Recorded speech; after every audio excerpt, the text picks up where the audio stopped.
Okay, dia kata express X in term of Y. Jadi dia nak ungkapkan X. Bila kata ungkapkan X, kita mesti bawa X setempat dulu. Macam mana nak bawa X setempat? Okay, kita darab silang. Bila darab silang, nampak 3 darab 4X tolak 1. Sini akan jadi X darab dengan punca kuasa Y. Jadi bila kita kembangkan 12X tolak 3 darab negatif 1 dapat negatif 3 tolak 3 sama dengan X punca kuasa Y. Kita nak bawa X setempat. Tapi kalau kita bawa 12 nanti ni jadi negatif. Jadi senang kalau yang ni pindah sini, negatif pindah sini. Jadi 12X akan tolak X punca kuasa Y. Positif pindah kiri jadi negatif, sini akan jadi 3. Jadi keluarkan X, kita akan dapat 12 tolak punca kuasa Y sama dengan 3. Jadi sekarang kita nak X. Bila kita nak X, kita bahagikanlah.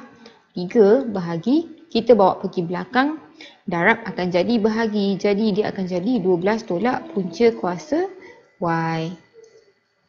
Jadi 3 bahagi 12 tolak punca kuasa Y. Tapi kalau kita tengok sekarang ni, dia ada negatif je. Kan?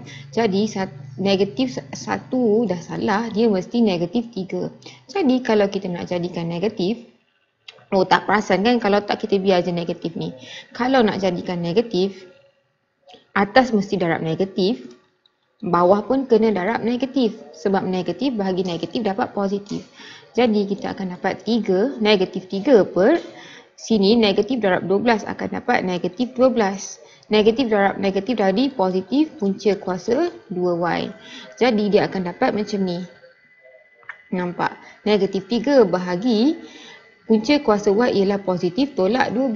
Kita tengok jawapan dia ialah D.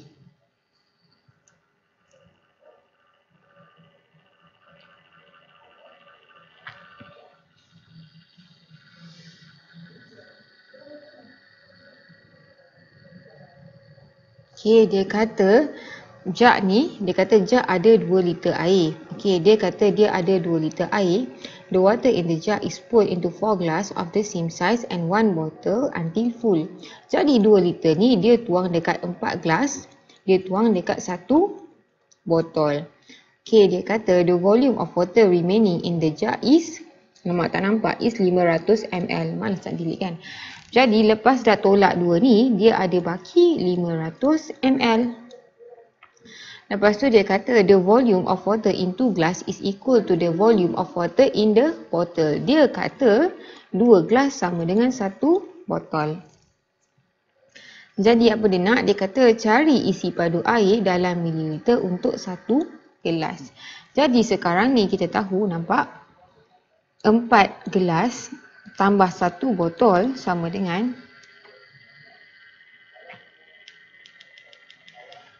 okay, jadi kita nampak sekarang ni 4 gelas tambah 1 botol sama dengan 2 liter tolak 500 ada 1500 ml. Dan dia kata 2 gelas sama dengan 1 botol. Jadi 1 botol sama dengan 2 gelas. Kita boleh ganti. Kenapa kita ganti gelas? Bila kita ganti, kita akan ada satu pun boleh ubah, iaitu gelas. Jadi sekarang 4 gelas tambah 2 gelas sama dengan 1500. 6 gelas sama dengan 1500. Jadi 1 gelas sama dengan 1500 bahagi 6, kita akan dapat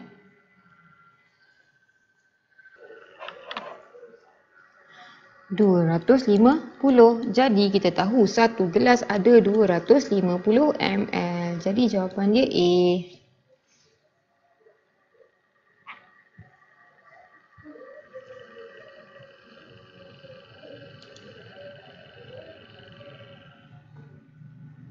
Okay, jadi dia kata ringkaskan.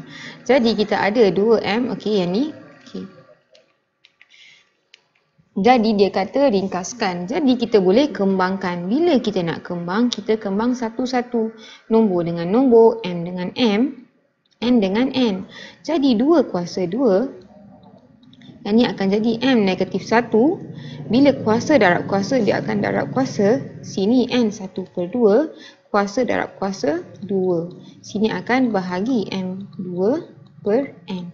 Jadi buang 2 kuasa 2, 4. M negatif 1 darab 2 jadi M negatif 2. Yang ni akan jadi N 1/2 potong jadi N lah. Bahagi kita boleh jadi darab, dia akan jadi N per M kuasa 2. Jadi kita tahu sekarang ni tak boleh potong sebab ni negatif 2. Bukannya 2. Jadi tak boleh potong. Kita boleh terus kira. Bila darab, dia akan tambah kuasa. Bila bahagi, dia akan tolak kuasa. Jadi 4 ni memang 4. Jadi M negatif 2. Sekarang dekat bawah maksudnya tolak. Maksudnya tolak kuasa 2. Jadi tolak 2. Lepas tu sekarang ni kita ada N. Bila darab N maksudnya N sin 1, N1. 1 tambah 1 jadi 2. Kiranya kita akan tambah dia punya kuasa. Jadi M negatif 4, N 2. Jadi jawapan dia M 4, M negatif 4, N 2. Kita dapat A.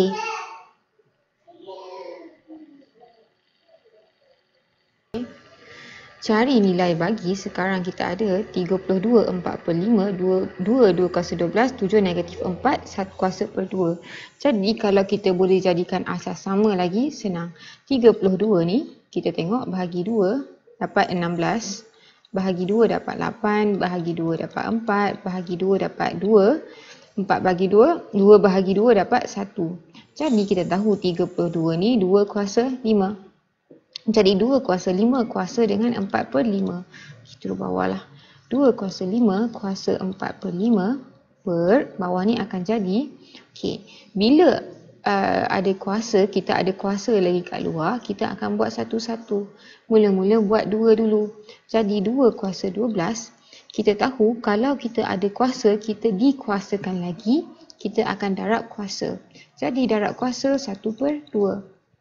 Lepas tu kita buat 7 pula. 7 ni, 7 negatif 4. 7 negatif 4. Jadi bila dikuasakan, kita akan darab kuasa. Jadi sini kita ada 5 dengan 5 ni boleh potong. Jadi 2 kuasa 4. Bawah ni kita akan ada potong 6. Negatif 4 dengan 2 akan jadi negatif 2. Jadi sekarang ni kita ada 2 kuasa 4. 2 kuasa 4 bawah ni 2 kuasa 6. Yang ni akan jadi 7 negatif 2.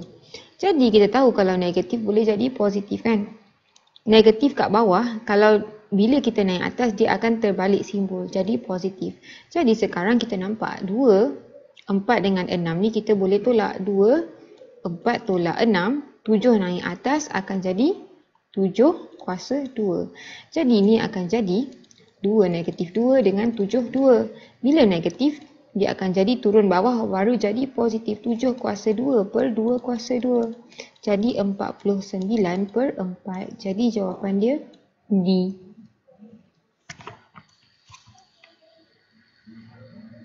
Jadi sekarang dia kata list all the integers, senaraikan semua integer yang satisfy, yang memuaskan kedua-dua persamaan lah.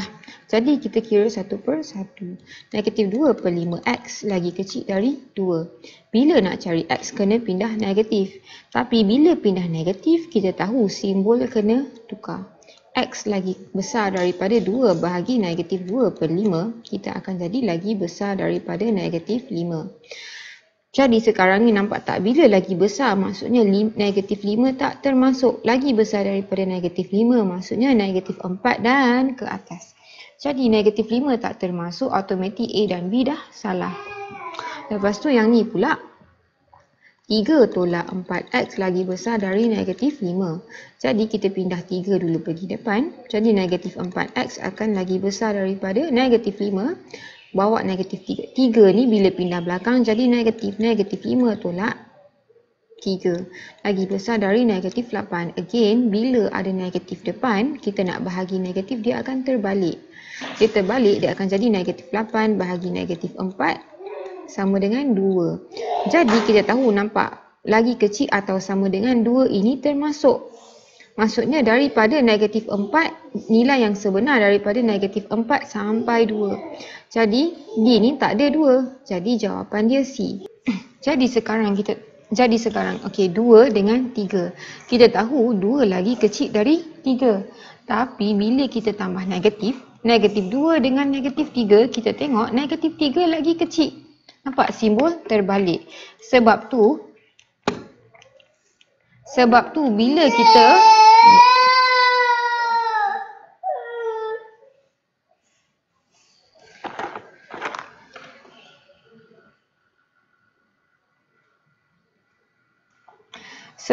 bila kita bahagi atau darab negatif, dia akan terbalik. Jadi kita nampak kan kenapa dia terbalik. Okey. P ni antara K. Jadi nampak P, K, Q. Jadi kita tengok sekarang ni 1 tambah K antara 9 tolak K, 2K tambah 6. Jadi kita boleh bahagikan kepada dua persamaan. Yang ni akan jadi 1 tambah K lagi kecil daripada 9 tolak K. Yang ni akan jadi 9 tolak K lagi kecil daripada 2K tambah 6. Make sure simbol betul. Jadi sekarang K ni nak pindah pergi kiri. Bila pindah nampak kawasan sebelah kiri ni kawasan lagi kecil daripada. Jadi dia akan jadi positif K tambah K 2K. Sini akan jadi 9 tolak 1, 8. 2K lagi kecil dari 8. K lagi kecil dari 8 bahagi 2. K lagi kecil dari 4. Yang ni pula. Okay, K ni negatif K nak pindah kanan. Kanan ni kawasan lagi besar. Nampak? Yang ni besar, yang ni kecil. Jadi lagi besar. Jadi sini akan jadi 2K tambah K. 6 pula kita pindah belakang. Sebab kita nak K je dekat sini. Jadi sini akan jadi 9 tolak 6. 2K tambah K, 3K. Nampak? 3K dekat kawasan lagi besar. Jadi lagi besar 3K lagi besar dari 3. K lagi besar daripada 3 bahagi 3. K lagi besar dari 1. Jadi julat K ni nampak dia lagi besar dari 1. K ni besar daripada 1. Nampak simbol dia lagi besar, bukannya lagi besar dan sama dengan, dan K lagi kecil daripada 4. Ada sama dengan. Jadi P ialah 1, K ialah 4. P ialah 1, Q ialah 4. Jadi 26 jawapan dia A. Okay, dia kata diagram 14 shows the bar chart of students from PQRS that took part in community project. Jadi, ini ialah bilangan student yang menyertai community project dan number student daripada Q dia tak tunjuk. Okay. Jadi, sekarang kita tengok sini 30. Yang ni ialah tengah-tengah antara 10 dengan 20, 15. Yang ni ialah 20. Jadi Q ni kita tak tahu, kita bagi dia X lah. Okey, lepas tu dia kata if the angle of sector in a pie chart, bila dia kata pasal pie chart ni bentuk bulatan. Kita tahu pie chart ni 360 darjah untuk membentuk satu pie chart. Lepas tu dia kata number of student from school Q is 48, ialah 40 sudut 48. Jadi dia punya ni 48 ni mewakili Q. Jadi dia kata cari ratio Q kepada P. Dia nak nisbah bilangan Q kepada P. Jadi kena cari Q dulu. Sekarang kita nampak dia ni mewakili 48. Jadi Q ni mewakili 48 daripada 360 darjah. Di mana 360 darjah ialah keseluruhan. Jadi kita tahu bilangan keseluruhan dengan Q diwakili oleh X ialah, jadi kita tengok 30 tambah 15 tambah 20 tambah X. Jadi jumlah, jadi kita dapat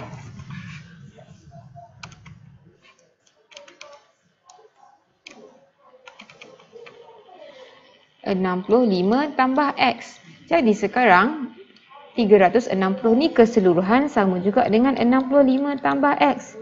48 diwakili oleh nilai X. Nampak, kita boleh guna nisbah untuk bandingkan. 48 dengan 360 kita boleh kecilkan dengan bahagi sifir 24. Ataupun guna kalkulator je, tekan 48 per 360 terus keluar 2 per 15. Lepas tu kita boleh darab silang. 2 darab 60, okey. 2 65 tambah X sama dengan 15X. 2 darab 65 dapat 130. 2 darab X dapat 2X sama dengan 15X. Jadi kita nak X, kita bawa X setempat. 15X tolak 2X sama dengan 130. Nampak kan dia positif bila pindah jadi negatif. 13X sama dengan 130. X sama dengan 130 bahagi 13 dapat 10. Jadi kita tahu X ni sama dengan 10. Sekarang dia nak nisbah Q kepada P. Q ni berapa? Q 10. P ialah, P ialah 30. Jadi bila nisbah ni sama juga macam pecahan. Kalau kita nak kecilkan, nampak 10 per 30. Di mana kita nampak kalau bahagi 10 dapat 1, bahagi 10 dapat 3. Jadi nisbah dia 1 kepada 3. Jawapan B. Jadual menunjukkan taburan kekerapan ataupun distribution table lah. So kita tengok ada masa, ada frekuensi. Dia kata which one is correct? Mana betul? A, the size of class interval is 4. Betul ke tak?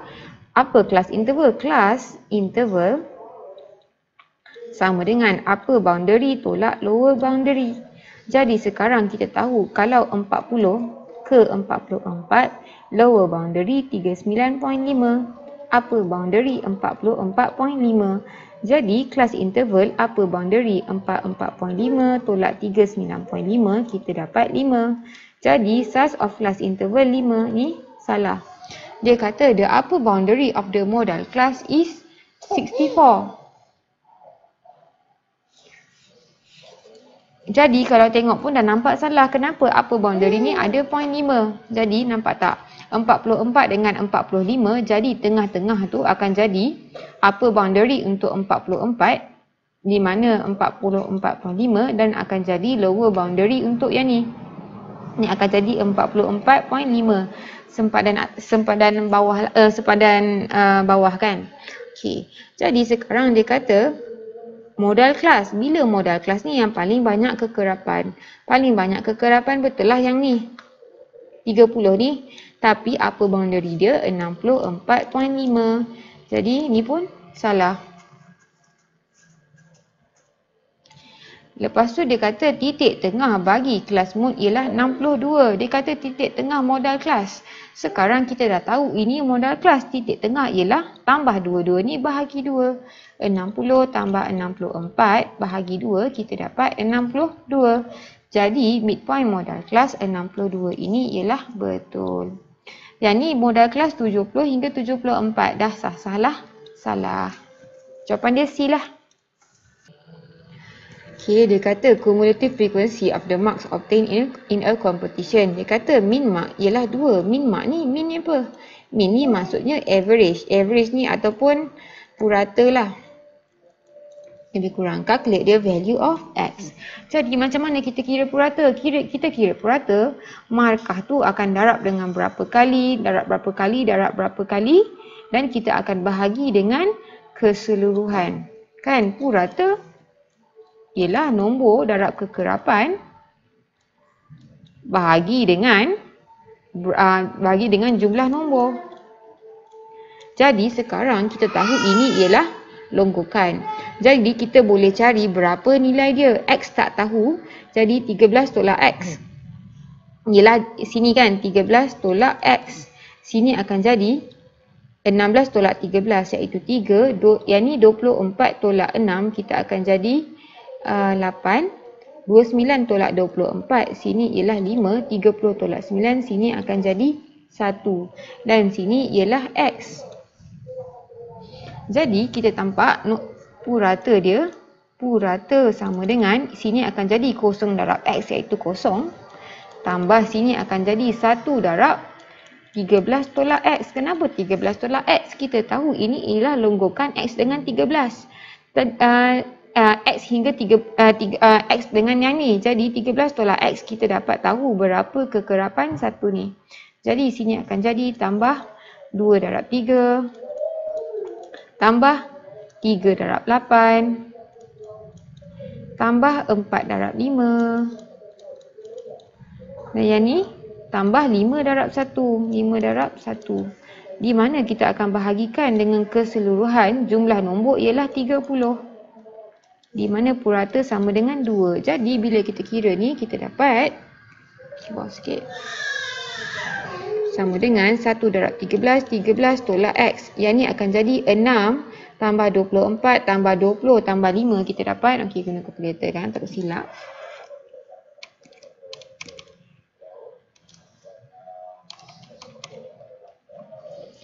(55 per 30) sama dengan 2. Jadi sekarang ni sini darab sini dapat 60 sama dengan 13 tambah 55 dapat 68 tolak X. Jadi nak cari X, X pindah sini. X sama dengan 68 tolak 60, kita dapat 8. Jadi jawapan dia C.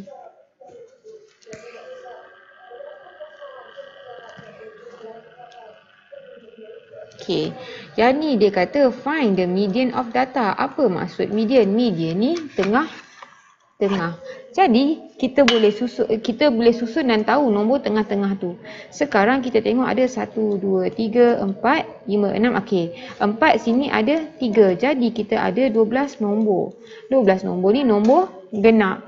Jadi nak tahu nombor tengah-tengah ialah kita cari nombor 12 bahagi 6. 12 bahagi 2, tambah dengan 12 bahagi 2 tambah 1, iaitu nombor ke-6 dan nombor ke-7.